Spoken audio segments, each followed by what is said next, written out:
Assalamualaikum warahmatullahi wabarakatuh. Kami dari kelompok 5 akan menjelaskan mengenai sistem antrian pada gerai Estek Indonesia Kebun Cipaganti. Di sini kami dari kelompok 5 yang beranggotakan Andini Amalia Putri, Febri Akbar Wibisono, Muhammad Dafa Aminullah, dan Novia Warahmadani. Masuk ke bab 1 mengenai konteks permasalahan. Nah, jadi di sini saya akan menjelaskan mengenai deskripsi masalah. Aktivitas mengantri merupakan hal yang sering dialami dari kehidupan sehari-hari ketika ingin mendapatkan suatu produk ataupun jasa. Antrian tersebut tidak dapat dihindari, sehingga pelanggan harus memasuki antrian untuk mendapatkan produk atau jasa yang diinginkan. Menurut asumsi penulis, rata-rata jumlah antrian pada gerai es teh yang terjadi setiap harinya berkisar 6-8 orang. Dalam memberikan pelayanannya, permasalahan utama yang terjadi adalah aktivitas mengantri yang tidak dapat dihindari dan lamanya waktu mengantri, serta panjang antrian yang membuat para pelanggan menjadi menunggu terlalu lama dan merasa bosan, sehingga berdampak pada kehilangan pelanggan. Nah, di sini kita juga mempunyai data terkait waktu kedatangan yang ditampilkan pada tabel 1.1, kemudian waktu pemesanan dan transaksi yang bisa kalian lihat pada tabel 1.2,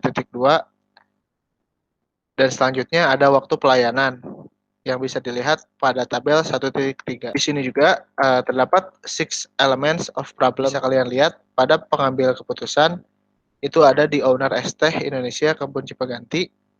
Kemudian tujuan pengambil keputusan terdapat 3 poin seperti yang tertera pada di tabel. Kemudian untuk kriteria keputusan yaitu mengefisiensikan waktu pelayanan, dan selanjutnya ukuran performansi adalah jumlah antrian dalam gerai es teh Indonesia Kebun Cipaganti. Selanjutnya input kendali atau alternatif jalur aksi yang bisa kita sebut alternatif course of action itu adalah penambahan jumlah kasir, dan di sini konteksnya adalah jumlah kasir. Kemudian pada tabel 1.5 bisa kalian lihat terkait stakeholder dan penjelasan dari sistemnya, di mana stakeholdernya ada problem owner, problem user, problem customer, dan customer problem analyst. Nah, di sini juga terdapat influence diagram. Selanjutnya kita masuk ke sistem elemen. Nah, di dalam struktur elemen itu terdapat yang pertama ada entities, yang kedua tuh resource, yang ketiga ada location, selanjutnya ada path. Berikut ini adalah path dimulai dari kedatangan pelanggan sampai pelanggan mendapatkan minuman. Nah, selanjutnya kita memasuki operational elements, yang dimana dalam tabel di sini ada entities, location, activity time, activity resource, next location, move trigger, dan move resource.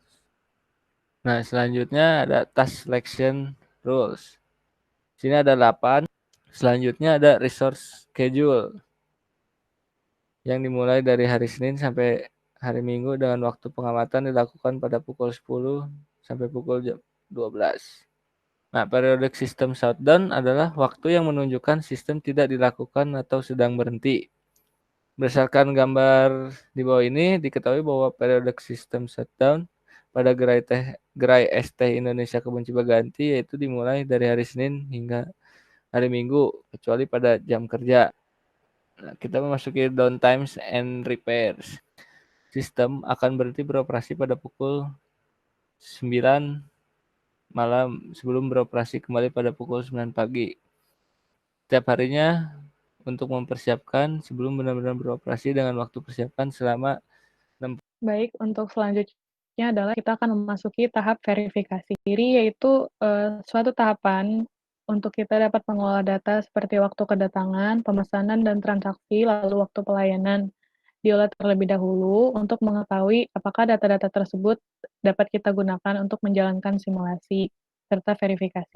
Baik, untuk uji independensi itu menggunakan scatter plot dari data kedatangan, waktu pemesanan dan transaksi, lalu waktu pelayanan.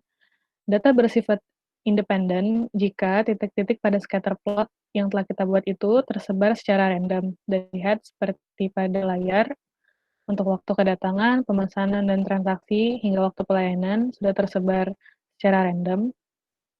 Lalu selanjutnya adalah distribution fitting, di mana distribution fitting ini kita akan melakukan pengolahan data dengan menggunakan statfit. Nah, setelah kita melakukan distribution fitting menggunakan statfit, maka akan didapatkan distribution normal, log normal, dan uniform. Lalu yang kita gunakan di sini adalah distribusi normal. Diperoleh waktu kedatangan pelanggan berdistribusi normal di 2,92, 0,659 dengan rank 100 dan nilai probabilitas sebesar 0,218. Itu untuk distribution fitting waktu kedatangan pelanggan. Selanjutnya untuk distribution fitting waktu pemesanan dan transaksi, itu berdistribusi normal dengan nilai 2,07 dan 0,382 dengan rank 100 dan nilai probabilitas sebesar 0,0155. Lalu untuk distribution fitting waktu pelayanan, berdistribusi normal dengan nilai 4,3 dan 1,1 dengan ranknya 100 dan nilai probabilitas sebesar 0,145. Lalu selanjutnya adalah validasi, di mana di validasi ini kita akan menghitung mengetahui nilai output dari dan replication-nya. Di mana di sini berdasarkan hasil perhitungan jumlah replikasi yaitu adalah 12 kali didapatkan dari seperti pada layar. Lalu output tersebut dimasukkan dalam tabel dibandingkan dengan output real system. Setelah itu dihitung rata-ratanya. Nah, adapun hasil perbandingannya itu sebagai berikut bisa dilihat di layar. Nah, selanjutnya kita akan melakukan uji kenormalan data menggunakan software IBM SPSS dan untuk datanya didapatkan tes normality-nya itu berdasarkan uji Kolmogorov-Smirnov didapatkan nilai 0,115 pada model simulation. Lalu untuk model real system-nya kita mendapatkan nilai signifikansinya 0,2. Lalu kita akan menggunakan uji Weltek, di mana pada perhitungan metode Weltek ini disimpulkan bahwa tidak adanya perbedaan antara rata-rata output simulation dan real system. Nah, untuk perhitungan Weltek ini bisa dilihat seperti pada layar. Baik, selanjutnya memasuki bab 5, output analysis. Pada gambar 5.1 dapat dilihat itu merupakan layout dari gerai Estek Indonesia Kebun Cipaganti yang merupakan model existing menggunakan aplikasi Flexim.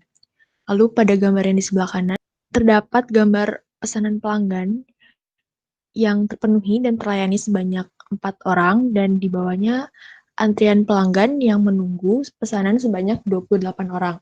Jadi pada pengamatan kali ini kita mengamati gerai es teh Indonesia Kebun Cipaganti dengan waktu pengamatan selama 2 jam dari pukul 10 pagi hingga 12 siang.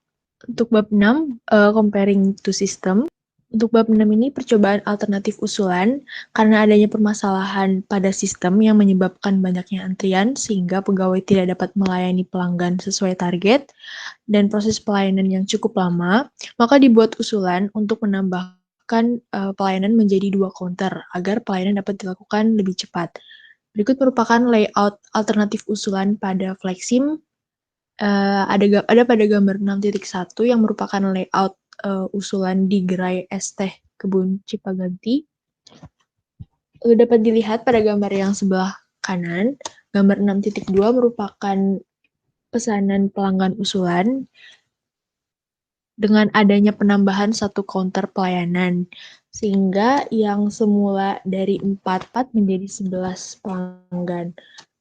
Lalu pada bagian bawah, bagian antrian menunggu, diketahui adanya pengurangan jumlah antrian dari yang semula 28 antrian menjadi 20 antrian.